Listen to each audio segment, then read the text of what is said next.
룻기 4장 13절부터 22절까지 돌아가면서 한 절씩 읽겠습니다. 이에 보아스가 룻을 맞이하여 아내로 삼고 그에게 들어갔더니 여호와께서 그에게 임신하게 하심으로 그가 아들을 낳은지라.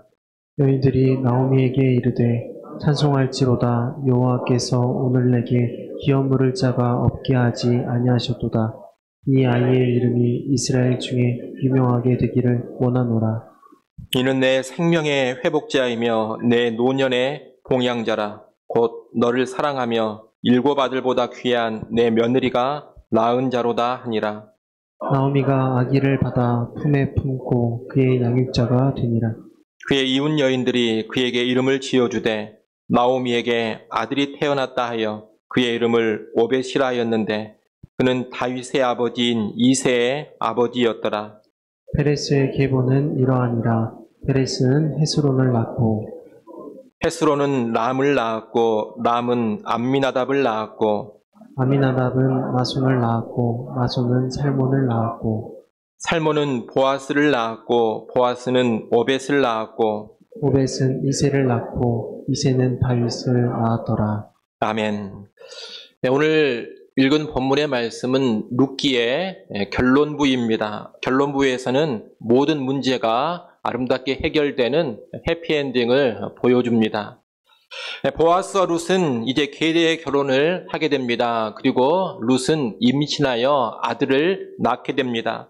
13절 하반절에 보면 여호와께서 그에게 임신하게 하심으로 그가 아들을 낳았다고 합니다. 우리말 성경에는 그로 번역이 되어 있습니다만 정확하게 번역하면 그녀입니다. 하나님께서 그녀 룻에게 임신하게 하셔서 그녀 룻이 아들을 낳은 겁니다.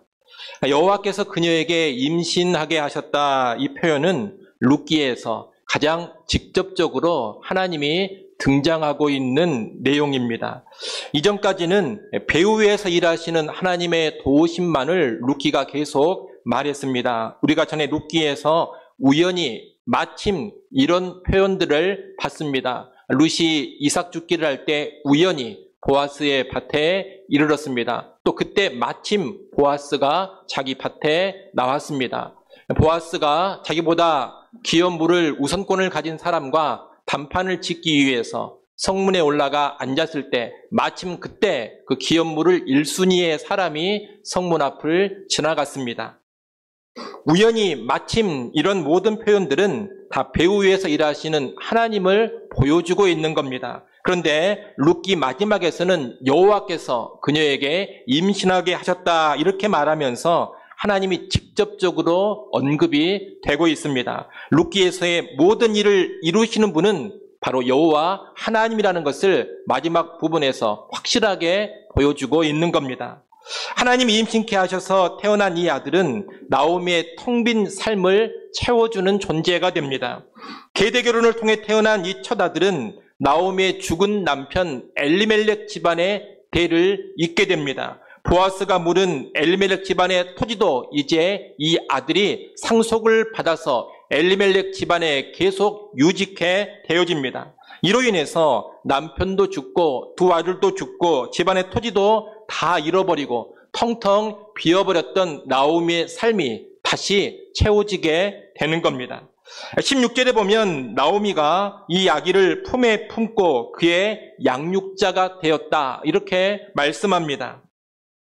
아기를 품에 품고 있는 이 나오미의 모습은 텅 빈 그녀의 삶이 이제 다시 채워졌다라는 것을 상징적으로 보여주고 있는 모습입니다. 텅 빈 그녀가 이제 아이를 가슴에 품고서 나의 삶이 이제 채워졌구나 이것을 보여주고 있다는 겁니다.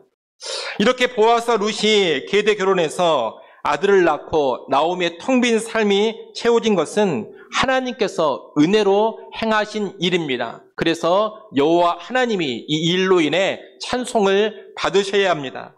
그래서 14절에 보면 베들레헴의 여인들이 여호와를 찬송하고 있습니다. 베들레헴 여인들은 여호와께서 나오미에게 기업 물을 자를 주셨다라고 하면서 여호와를 찬송합니다.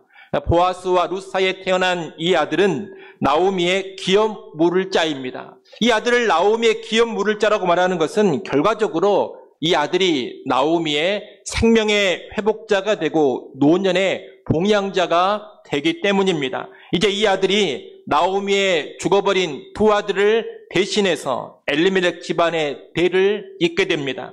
나아가 이 아들이 집안의 토지를 상속받아 집안을 유지하고 노년의 나오미를 봉양하게 됩니다. 이 아들로 인해서 나오미는 생명이 되살아나고 그의 삶을 보장받게 되는 겁니다. 그런 맥락에서 이 아들을 나오미의 기업 물을 자, 나오미의 삶을 회복시켜주는 사람이라고 이야기하는 겁니다. 그리고 이런 아들을 여호와께서 주셨기 때문에 여호와 하나님을 찬송하는 겁니다.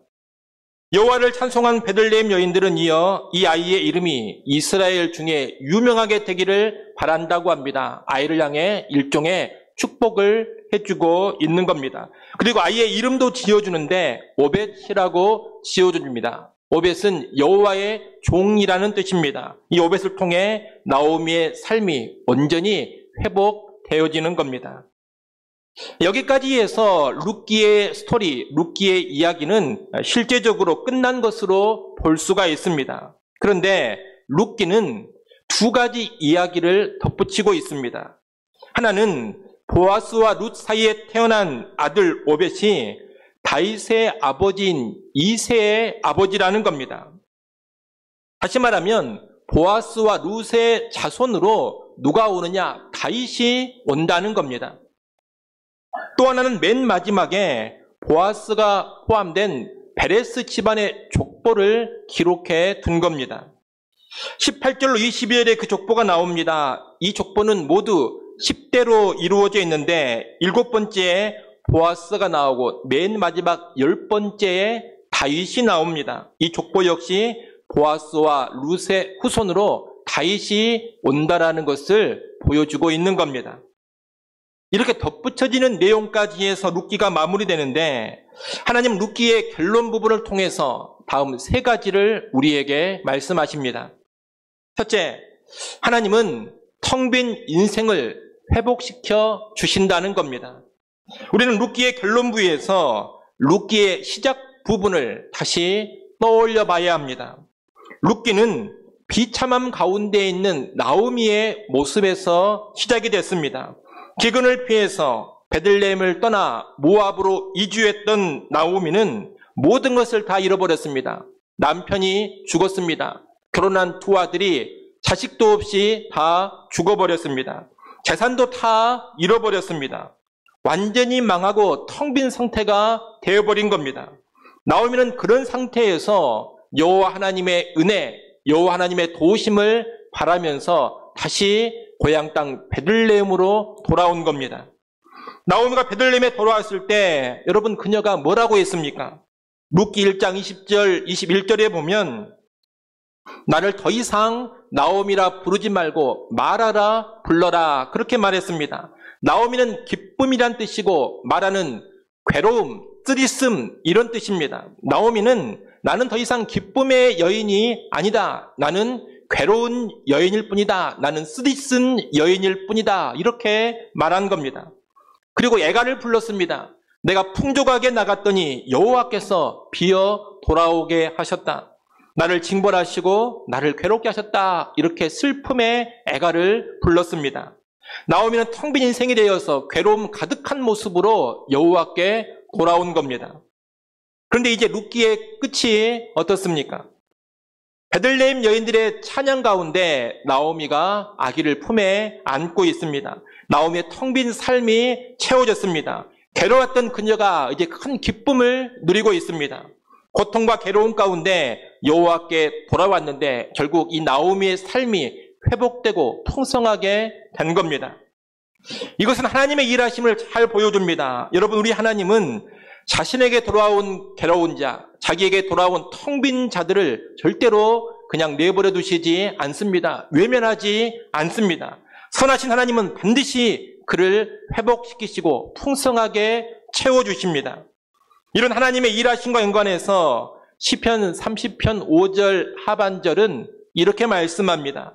저녁에는 눈물이 깃들일지라도 아침에는 기쁨이 오리로다.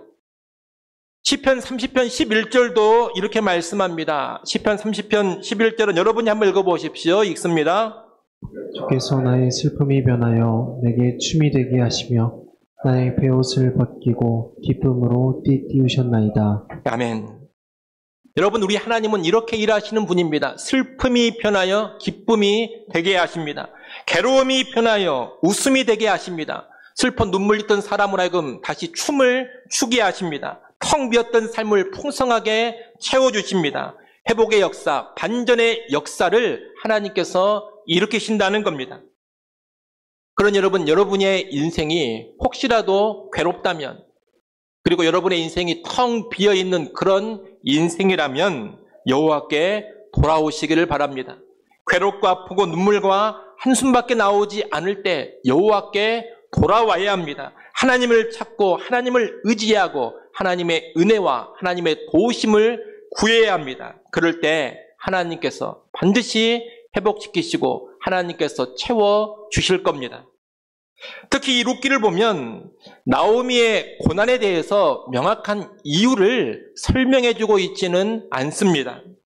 왜 나오미가 그런 아픔, 그런 혹독한 시련을 겪었는가, 여기에 대한 이유를 명확하게 알려주고 있지 않다는 겁니다.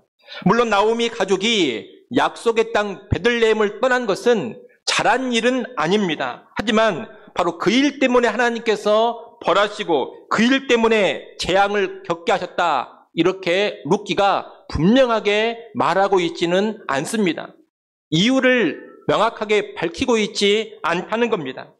이것은 이 룻기가 나오미가 당한 고난의 이유를 밝히는 것은 중요하게 다루지 않고 있다는 것을 보여줍니다. 대신에 이 룻기가 중요하게 다루는 것은 뭐냐? 고난의 이유가 아닙니다. 고난 가운데 나오미가 보인 반응입니다. 고난과 시련, 쓰디쓴 괴로움 가운데 있을 때 나오미가 여호와께 돌아왔다는 겁니다. 여호와를 찾고 여호와를 의지하는 그런 믿음의 반응을 보였다는 겁니다. 그랬을 때 여호와께서 그 나오미의 삶을 회복시켜 주셨다는 겁니다. 결국 룻기는 고난, 시련과 연관해서 왜라는 원인의 분석에 초점이 있지 않습니다. 어떻게 반응해야 하는가, 여기에 초점이 있습니다. 우리는 이 룻기의 초점, 왜가 아닌 어떻게라는 초점을 기억할 수 있어야 합니다. 우리가 인생을 살다 보면 쓰디쓴 일들을 반드시 겪게 됩니다. 큰 고통과 시련을 당하게 됩니다. 아직까지 안 당하셨다면 앞으로 사는 날 동안에 언젠가는 그런 일 겪게 될 겁니다. 사랑하는 사람이 죽는 일을 경험하게 될 겁니다. 때로 정말 고통스럽지만 자식이 나보다 먼저 세상을 떠나는 일을 겪을 수도 있습니다. 커다란 질병을 당할 수도 있습니다. 사업이 망할 수도 있습니다. 친밀했던 인간관계가 파괴되어 버릴 수도 있습니다. 그럴 때 우리는 종종 그 일의 이유를 따져보려고 합니다. 왜 나에게 이런 일이 일어났는가, 계속 이 생각을 한다는 겁니다. 하지만 여러분, 고난과 시련이 찾아왔을 때 왜라는 질문에 너무 집착하지 마십시오. 우리 인생에는 이유를 알 수 없는 고난과 아픔이 너무나도 많기 때문입니다. 물론 인간이 이 땅을 살아가면서 고난을 겪고 비참한 죽음이 오는 근본적인 이유는 아담과 하와의 타락과 범죄, 한마디로 말하면 우리 인류의 시조의 죄악 때문입니다. 그 근본적인 이유는 성경이 분명히 알려주고 있습니다. 하지만 그런 근본적인 이유가 아닌 개개인이 당하는 수많은 고난에 관해서는 성경이 그 직접적인 이유를 명확하게 알려주지 않는 경우가 너무나도 많습니다. 그러나 성경은 고난과 시련의 이유는 말해주지 않는다 하더라도 고난과 시련 앞에서 어떻게 반응해야 하는지는 분명하게 가르쳐 줍니다. 그것은 뭐냐? 고난 중에 있다면, 시련 가운데 있다면 여호와께 돌아오라는 겁니다. 고통과 괴로움 가운데 있다면 여호와를 더욱더 신뢰하고 여호와를 의지하라는 겁니다. 그러면 하나님께서 도와주시고 회복시켜 주신다는 겁니다. 지금도 많은 사람들은 고난과 시련이 찾아오면 왜라는 질문에 집착하면서 고뇌합니다. 왜 나에게 이런 일이 일어났는가? 왜 하필 다른 사람도 아닌 나인가? 설령 내가 죄를 지었다 하더라도 왜 나에게만 이런 일이 벌어지는가? 내 옆에 있는 저 사람도 죄를 짓고 저 사람은 나보다 더 큰 죄를 짓고 있는데 저 사람은 왜 아무런 일도 없는가? 왜 하필 나인가? 왜 하필 우리 집안인가? 왜 내 자식만 이런 아픔을 겪는가? 이런 생각들에 빠지면서 심령이 피폐해지고 메말라져 가는 겁니다. 그런데 여러분, 그럴 것이 아닙니다. 이유를 알 수 없는 고난은 너무나도 많습니다. 그러니 왜 이런 질문에 너무 집착하지 마시고 성경이 가르쳐주는 어떻게에 집중을 해야 합니다. 성경이 가르쳐주는 어떻게는 무엇이라고 했습니까? 여호와께 돌아오라. 여호와를 신뢰하고 의지하라입니다. 그렇게 하면 회복의 은혜를 누립니다. 그리고 결국 그 고난의 의미도 훗날 알게 되는 경우가 많습니다. 그러나 보여야 될 반응을 보이지 않고 왜라는 질문에만 집착하고 있다면 그 사람에게는 아무런 일도 일어나지 않습니다. 괴로움만 더 심해질 뿐입니다. 여러분, 고난의 이유를 잘 아는 사람이 회복의 은총을 누리는 것이 아닙니다. 고난의 이유를 논리적으로 잘 파악한 사람이 하나님의 은혜, 하나님의 도우심을 경험하는 것이 아닙니다. 오히려 고난의 이유를 명확히 모른다 하더라도 여호와께 돌아오는 사람, 여호와를 신뢰하고 의지하는 사람, 그 사람이 하나님의 은혜를 받게 되고 그 사람이 회복의 은총을 누리게 되는 겁니다. 그런 여러분, 괴로움 가운데 있다면 하나님이 가르쳐 주신 그 반응에 집중하시기를 바랍니다. 여호와께 돌아오십시오. 여호와를 신뢰하고 여호와를 더욱 의지하십시오. 나오미처럼 그렇게 한다면 결국 회복이 될 겁니다. 텅 빈 삶이 채워지게 될 겁니다. 기쁨 중에 여호와를 찬양하게 될 겁니다. 고난 앞에서 우리는 그런 은총의 길로 다 나아갈 수 있기를 간절히 소원합니다. 둘째, 하나님은 텅 빈 이스라엘도 회복을 시키신다는 겁니다. 여러분, 이 룻기의 이야기는 단순한 한 여인 나오미, 단순한 한 집안 나오미 집안의 회복만을 말하지 않습니다. 이 룻기가 그저 한 여인, 한 집안의 회복만을 말하는 이야기라면 보아스와 룻이 계대 결혼해서 아들을 낳은 것으로 이야기가 끝나야 합니다. 룻은 보아스와 결혼해서 잘 살게 되었고 보아스와 룻사이에 태어난 첫째 아들은 이제 나오미의 삶, 나오미의 집안을 책임지게 됐다. 이렇게만 끝나면 된다는 겁니다. 하지만 룻기 이야기는 거기서 끝나지 않습니다. 앞에서 봤던 것처럼 룻기는 결론부에서 다윗에게 집중을 하고 있습니다. 나오미와 룻으로 시작된 이 룻기의 이야기가 누구로 끝나느냐? 다윗으로 끝나고 있다는 겁니다. 이것은 룻기가 전하려는 궁극적인 메시지가 그저 고난당한 여인의 회복이나 올라간 한 집안의 회복이 아니라는 것을 알게 해줍니다. 그것을 넘어서는 다른 이야기를 룻기가 하려고 한다는 겁니다. 그렇다면 하나님은 룻기를 통해 결국 무엇을 말씀하고자 하시는 겁니까? 우리는 룻기의 배경이 사사시대라는 것을 기억해야 합니다. 룻기 1장 1절에 그 말씀이 나옵니다. 룻기 1장 1절, 룻기의 처음 시작 부분에 보면 사사들이 치리하던 때에 이렇게 되어 있습니다. 룻기의 배경은 사사시대라는 겁니다. 사사시대의 이스라엘은 하나님을 떠나 자기 소견에 옳은 대로 행하였습니다. 하나님을 떠나 제멋대로 백성이 살던 시대가 사사시대였습니다. 여러 사사들이 등장을 해서 이스라엘을 다스렸습니다. 하지만 백성은 거듭해서 실패하고 범죄했습니다. 우상 숭배를 끊지를 못했습니다. 그러면서 점점 더 피폐해지고 점점 더 깊은 어둠 속에 빠져들어갔습니다. 도저히 소망이 없는 암울한 시대, 어두운 시대가 바로 사사시대입니다. 그런데 이런 어두운 사사시대가 언제 종지부를 찍게 되느냐? 다윗 때입니다. 하나님은 이스라엘에 다윗을 보내시고 다윗을 통해 사사시대의 암흑기를 끝내십니다. 이스라엘은 다윗 왕 시대의 우상 숭배를 다 끊어버리고 하나님을 온전히 섬기는 진정한 하나님의 백성이 됩니다. 그리고 피폐했던 이스라엘 나라도 다시 강성해지고 풍요로워집니다.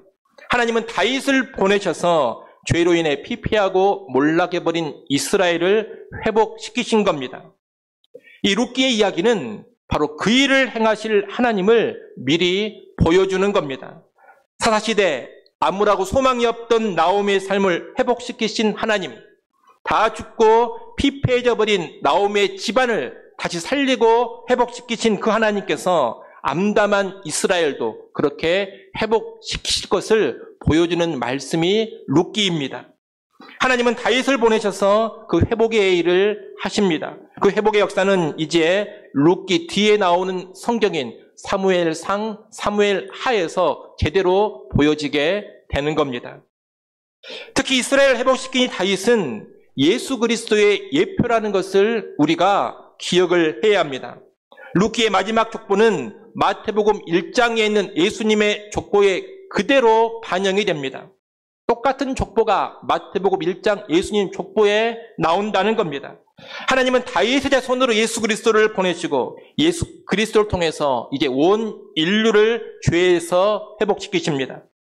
아담과 하와의 타락 이후에 인간은 계속해서 하나님께 범죄하고 실패합니다. 하나님을 떠나 자기 소견에 옳은 대로 살아갑니다. 스스로 잘 살아보겠다고 예를 쓰지만 결국 텅 빈 인생이 되어버리고 공허하고 허무한 인생이 되어버립니다. 피폐한 인생이요, 죄로 인해 결국 심판받을 인생입니다. 이런 인간을 위해서 하나님께서 예수 그리스도를 보내셨습니다. 예수 그리스도 십자가의 죽으심과 부활로 모든 죄 문제를 해결하시고 타락한 인간을 살리고 회복시키십니다. 이런 하나님의 일하심을 룻기가 예표적으로 미리 보여주고 있는 겁니다. 결국 이 룻기는 범죄하고 타락한 하나님의 백성, 범죄하고 타락한 인간을 구원하시는 하나님의 구속사를 보여줍니다. 구속사라는 것은 구원의 역사, 구원의 히스토리를 의미합니다. 이 구속사의 흐름이 다윗으로 그리고 예수 그리스도로 이어지는데 이 구속사의 한 부분을 룻기가 명확하게 보여주고 있는 겁니다. 그러니 우리는 룻기의 결론을 보면서 하나님의 구속사를 볼 수 있어야 됩니다. 여러분, 룻기를 보면서 그저 괴로운 한 여인을 하나님께서 회복시켜 주셨구나. 룻이 정말 효심이 지극한 며느리인데 효심 지극한 며느리가 큰 복을 받았구나. 룻이 좋은 남편을 만났구나. 여러분, 이런 이야기만 보면 안 된다는 겁니다. 우리는 사사시대에 죽어버린 한 집안을 살리고 회복시키는 이야기를 담고 있는 이 룻기를 보면서 다윗을 통해 몰락한 이스라엘을 회복시키시는 하나님의 구속사를 봐야 합니다. 더 나아가서 궁극적으로 다윗의 자손으로 오신 예수 그리스도를 통해서 타락한 인류를 회복시키는 하나님의 구속사를 볼 수 있어야 하는 겁니다. 그런 구속사를 룻기를 통해 여러분이 꼭 볼 수 있기를 바랍니다. 마지막 세 번째로 하나님의 구속사는 인애를 통해 이루어져 간다는 겁니다. 여러분, 이것이 오늘 말씀드리고자 하는 핵심입니다. 하나님께서 나오미와 그녀의 집안을 회복시키신 사건은 앞으로 다윗을 통해 펼쳐질 이스라엘의 구원 역사, 나아가 예수님을 통해 이루어질 인류 구원의 역사를 예표한다 말씀을 드렸습니다. 이런 회복과 구원이 펼쳐지는 역사를 구속사라고 지칭한다라는 것도 말씀을 드렸습니다. 그런데 하나님께서 이 구속의 역사, 구속사를 진행시킴에 있어서 인애의 사람들을 사용하신다는 겁니다. 룻기에서 회복의 도구로 사용되는 인물은 룻과 보아스입니다. 우리가 계속 룻기를 통해 봤습니다. 이 두 사람이 어떤 사람이었습니까? 인애의 사람이었습니다. 여러분, 룻의 인애가 얼마나 특별했습니까?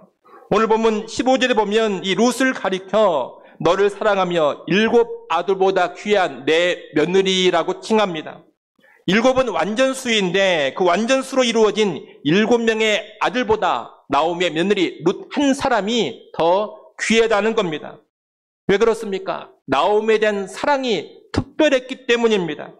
나오미에 대한 룻의 사랑 인애가 너무나 특별했기 때문에 7 아들보다 더 귀한 며느리가 된 겁니다.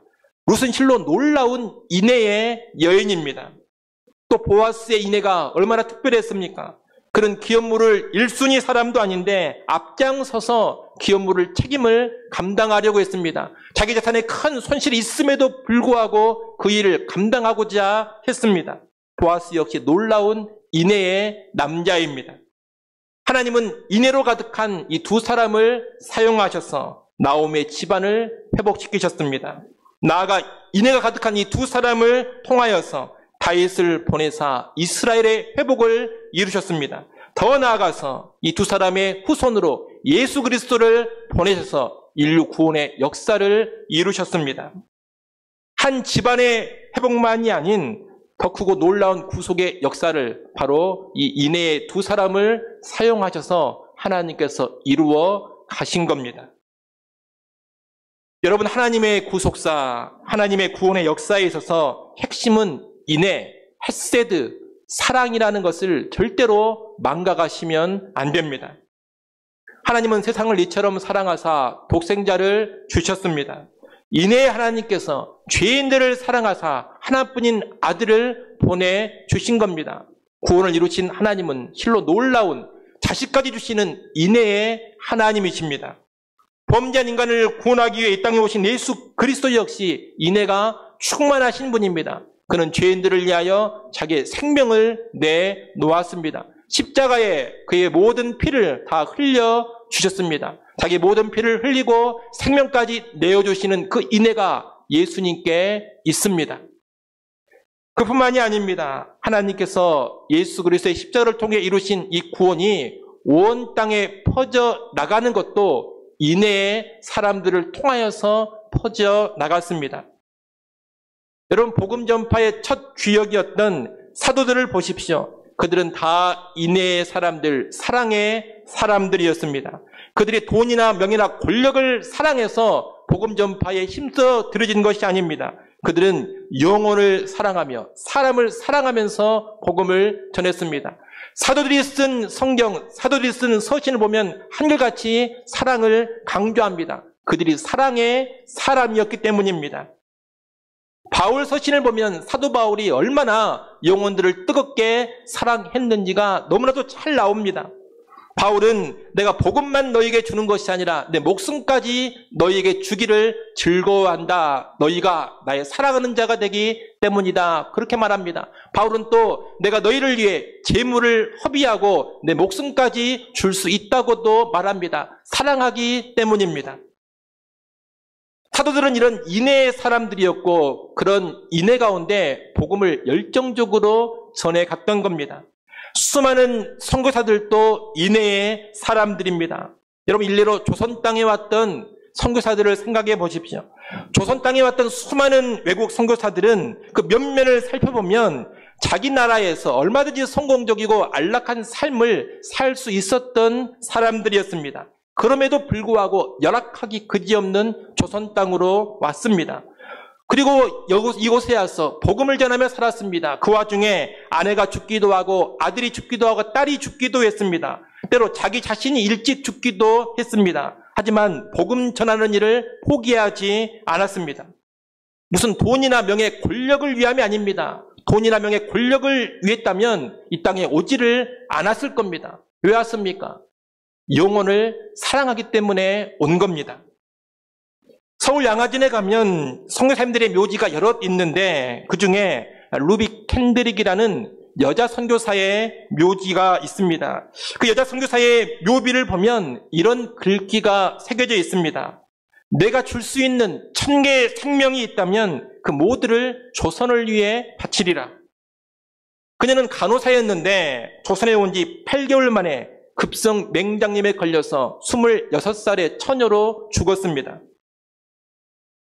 그녀의 묘비에 새겨진 그 글귀는 그녀가 죽기 5일 전에 미국에 있는 어머니에게 보낸 편지에 있는 내용입니다. 자신의 생명보다 조선의 영혼을 더 사랑했기 때문에 그런 말을 할 수가 있었던 것이고 그런 말을 하고 실제 생명을 내놓은 겁니다.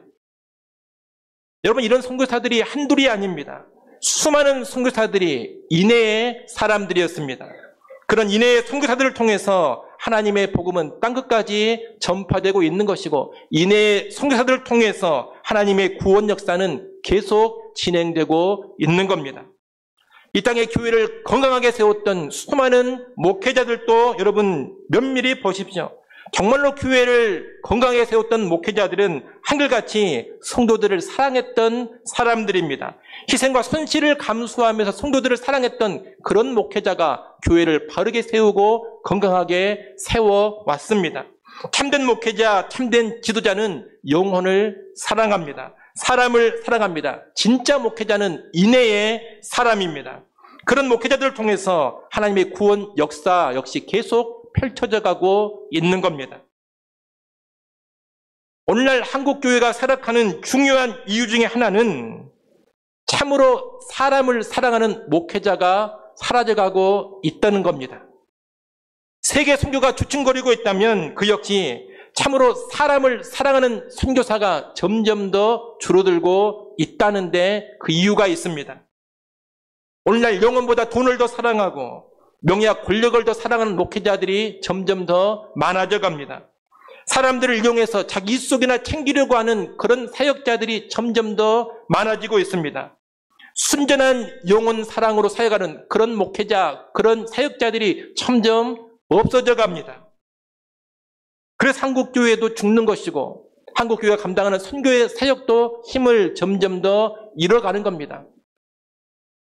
여러분, 구원의 역사는 하나님이 주관하시고 하나님이 이루어 가십니다. 그런데 그 과정에서 하나님은 인내의 사람을 사용하십니다. 재림의 날까지 계속되는 하나님의 구속 역사는 인내의 사람들을 통해서 펼쳐져 간다는 겁니다.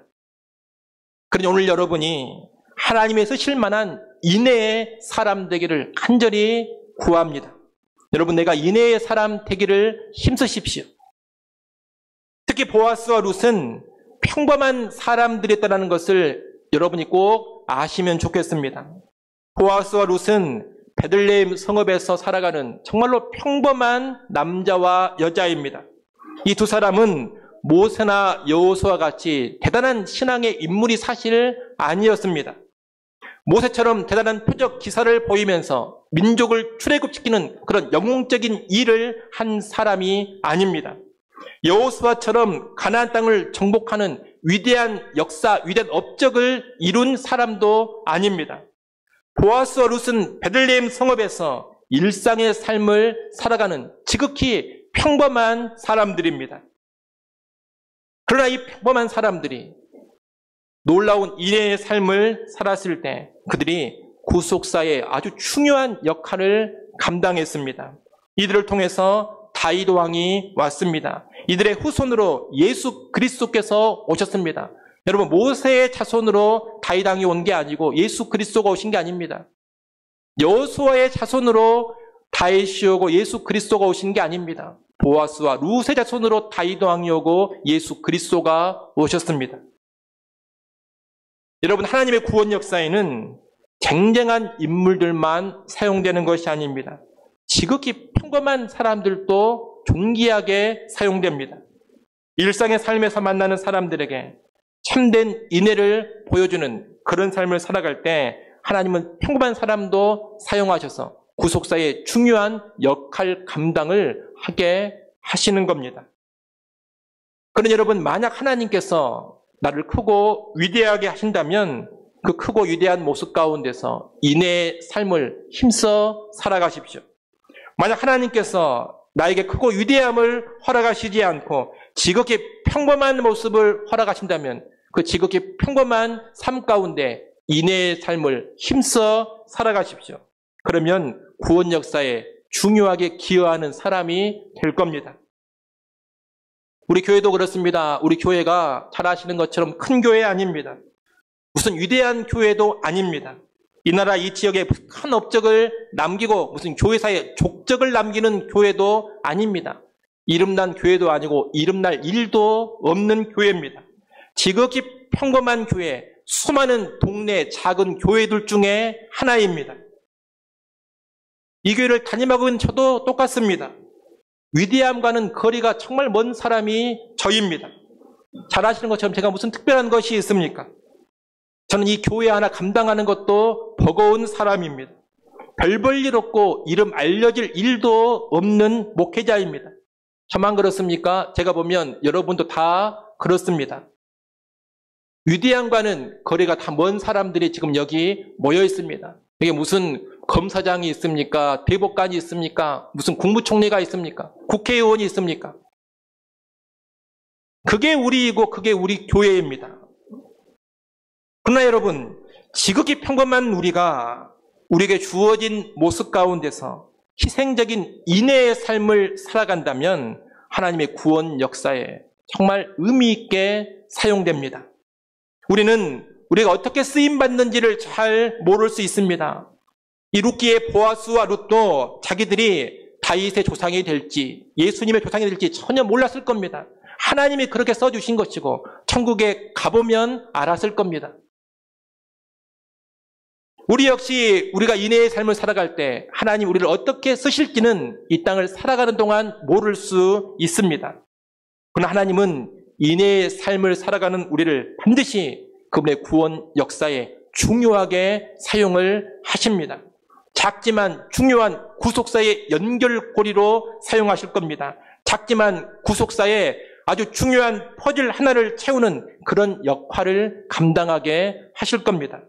그런 여러분, 오늘 우리가 얼마나 크냐, 얼마나 위대하냐, 얼마나 영향력을 미치고 살아가느냐, 얼마나 큰 업적을 이루었느냐, 얼마나 큰 족적을 남겼느냐, 그런 것에 연연하지 마십시오. 다만 주어진 삶 속에서 인내의 삶을 힘써 살아가십시오. 세상에서 성공하지 못하고 세상에서 잘 나가는 사람 되지 못한 것을 너무 안타깝게 여기지 마십시오. 그보다 나에게 사랑 없음을 안타깝게 여기십시오. 돈 없는 것을 슬퍼하지 마시고 인내가 없는 것을 애통해 하십시오.